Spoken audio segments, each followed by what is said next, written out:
को शामिल करते और आप समझ नहीं पाते हो। तुम भूल भ्रम में आ जाते हो, कभी जुड़े कभी हट गए, कुछ किया फिर कभी भूल गए। इसी भूल भुलैया में तुम्हारा सारा समय निकला जा रहा है। तुम अपने विचारों में दृढ़ता कब लाओगे?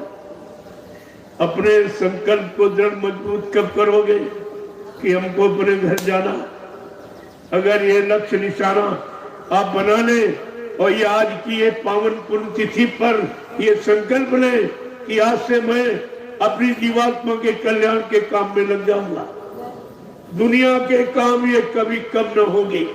अफसोस है कि एक दिन हम तुम न होंगे। ये दुनिया पहले भी चलती थी, आज भी चलती है, आगे भी चलती रहेगी। तुम इसके ठेकेदार मत बनो। तुम्हारा यहाँ कोई ठेका नहीं है, तुम्हारा यहाँ कोई अधिकार नहीं है और तुम्हारी यहाँ कोई चीज नहीं है। तुम किसी के अधिकार क्षेत्र में जीवन यापन कर रहे हो। तुम्हारा यहाँ क्या? तुम्हारी तो गुलामी है और गुलामी को अभी तक लोग नहीं समझ पा रहे। जो जितना ज्यादा फंसा है वो उतना ही उसका गुलाम है। गुलामी फंसता है, गुलाम कभी इनकार नहीं कर सकता। गुलाम कभी अपनी इच्छा के अनुसार चल नहीं सकता, आगे बढ़ नहीं सकता। सच्ची गुलामी तो ये है। इसलिए काल के सामान को निशाना मत बनाओ।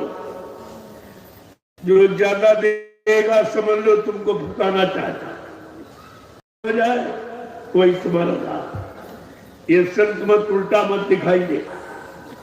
घाटे को कहते लाभ। अगर मुनाफा हो जाए तो फंस जाओ। मुनाफा होता रहा उतना फंसते फंसते फंसते बेकार हो जाए। अगर एक बार यानी घाटा माने झटका, एक बार झटका लग जाए फट से सचेत हो जाए, नहीं ये काम अब नहीं करना। तो ये क्या है? यही तुम्हारे लिए सच्चाई है। लेकिन जीव बेचारा इतना अज्ञानी है, अल्पायु है, अल्पज्ञ है कि उसके इशारे ये समझ में नहीं आते।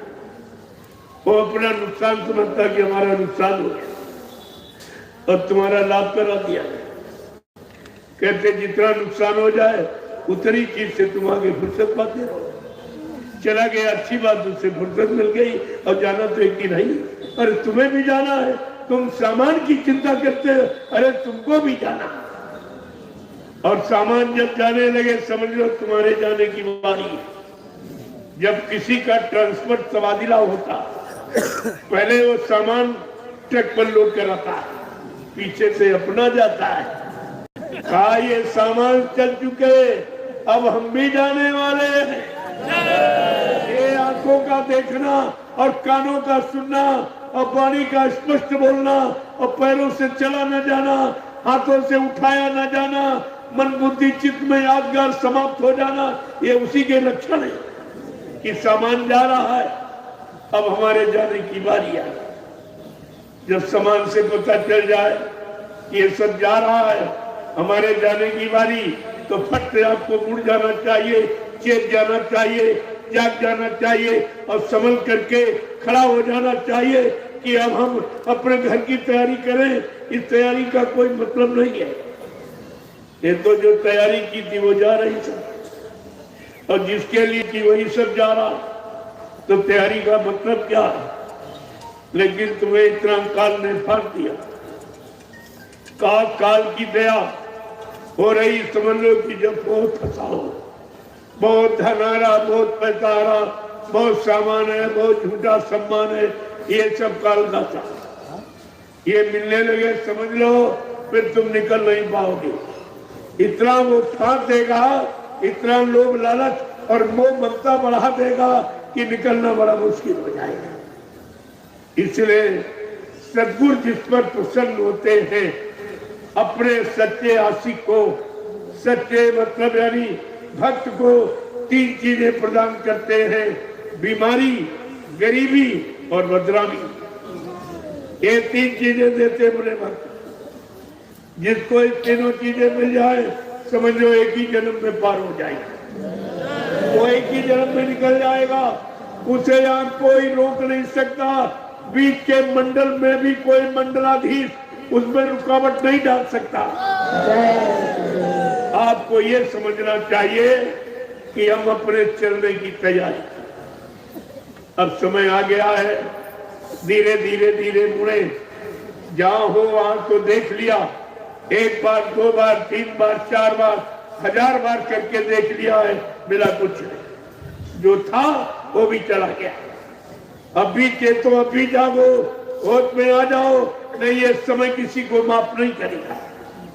समय तो अपना काम समय से कर डालेगा, लेकिन समय से जो जाग जाते हैं, चेत जाते हैं, महापुरुषों की वाणी को अपना लेते हैं, वो समय को भी चुनौती दे देते।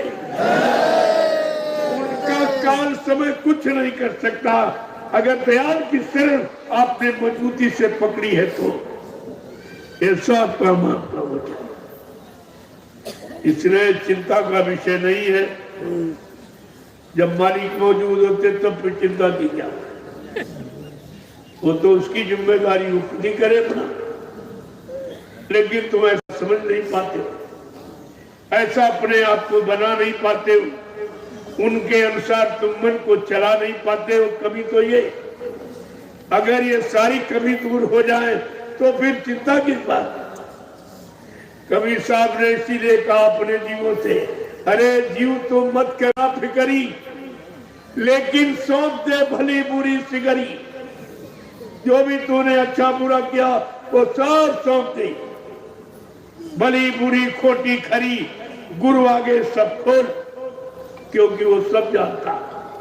जो सब जानता उससे छिपाओगे क्या, और जो सब कुछ जानता उसको तुम बताओगे क्या। लेकिन फिर भी तुम्हारी आदत बताने की बताते रहते, और वो सुनते रहते। वो तो जानते हैं इसके अंदर भड़ास से निकल जाए बताने वाली, तो तुम्हारा सुनते रहते, लेकिन तुम्हारे कहने से कोई उन पर प्रभाव नहीं पड़ता। वो तुम्हारे कहने के अनुसार नहीं चलते, क्योंकि तुम समय को देखकर भी नहीं सच्चाई का निर्णय ले सकते हो। वो तो भूत वर्तमान को सब देख के निर्णय ले रहे हैं। तभी तो लोगों की समझ में नहीं आ रहा कि ये कलयुग में सतयुग कैसे आ जाएगा। ये तो किसी ने नहीं कहा, पिछले इतिहास को खोलो, अरे कहा जब कोई आया होता तब कहता, आया होता तब जिताता जगाता। अगर आया होता तो ये जीवात्मा काल माया के दिन में क्यों फंसी रहती, ये सबको निकाल के ले जाता। यही तो एक प्रमाण है कि कोई आया ही नहीं, और जो आया उसको हमने आपने पहचान नहीं पाया। सबसे बड़ी जीव की तो ये कमी है। इसलिए आज की ये पुण्य पावन तिथि जो यादगार के रूप में मनाई जा रही है, वैसे वर्तमान कलयुग के जीवों का तो ये त्योहार है। जो संत मत के प्रेमी हैं, जो संत मत की सच्ची परिभाषा जानते हैं, जो संत मत से जागे हैं, वो तो समझ जाएंगे। लेकिन संत मत कहने वाले नहीं समझते, करने वाला।